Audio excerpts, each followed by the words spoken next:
শুনো এবার বন্ধু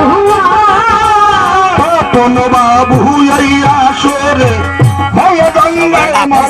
বন্ধু তিনিও কিঞ্চিত রামায়ণ গানে করে দারুণ দান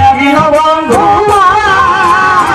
পরিতোষ বাবুর কথা আবার মনে পড়ে গেল বন্ধু পঞ্চানন ভাই এই আসরে